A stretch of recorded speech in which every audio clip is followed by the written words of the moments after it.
The 5 women joined together in a circle around the labyrinth, overlapping spirals etched into the floor, 3 in number. Glancing at each other, they began chanting, "O goddess of light and dark, take note. Protect our sisters through the veil. Forgotten magic and power severed at will. Bind the weaver, bind the soul, only to awaken at the mother's call." The air was heavy with their words, the energy circling around them.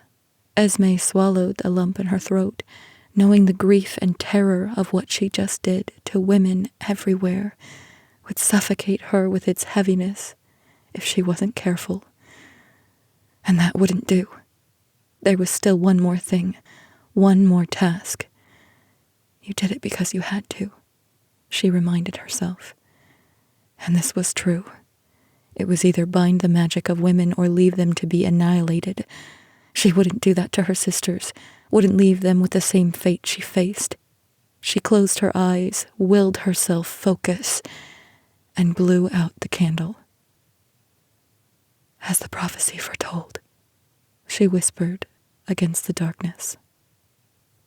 Taking the dagger from underneath her gown, she dragged the edge of it across her skin, hissing at the pain. Listen for the roar. She'd heard this her entire life.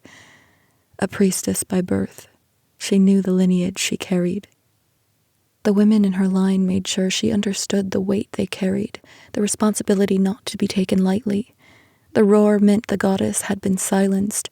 Up until now, they still heard the whispers through the wind, the breath of one who held them in the darkest nights. The roar meant the very earth was protesting the imbalance, and the wind whipped through the dark corridor and caressed her skin. She knew. She'd never heard a sound like that coming from the sky. The sheer power of it spoke of anger and pain and loss. The roar that cracks the world. Their spell had worked, and with it, the silence was suffocating.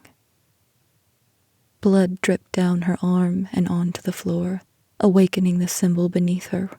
The circles turned against each other, slowly moving in and around the other like a serpent. Slowly, they began to fade into the ground beneath them. Her mission was to hide the symbol, to make it seem as though nothing was there, that the women were simply gathering for one last meeting. Watching the symbol disappear, Esme knew. She looked to the window where the moon had been hiding behind the clouds. Now it shone brightly, filling their room with the iridescent light. They'd all die with one last blessing from the goddess. In this temple, where generations of priestesses had practiced and shared and lived the ancient mysteries, Esme and her sisters had sent out a plea for protection for every woman to come. While the spell was not forever, Esme knew it would be long enough for the destruction of the temple to be regulated to some unknown battle, long enough for her to experience the forgetting in future lifetimes. Long enough for their sacred space to be deemed unimportant, rubble in the middle of an island.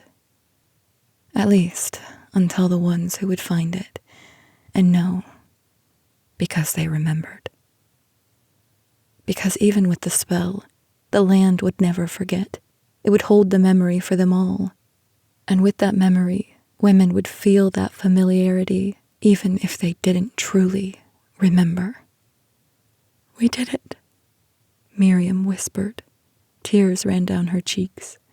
Prima looked at her and gently wiped her face clean with a cloth, Miriam holding on to Prima's arms as if she might fall if she let go.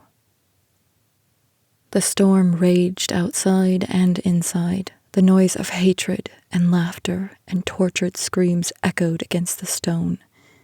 The women clung to each other, knowing the time had come. The men had found them, and they were determined to use their blood as a lesson to the others who might try and keep an inch of the power they possess.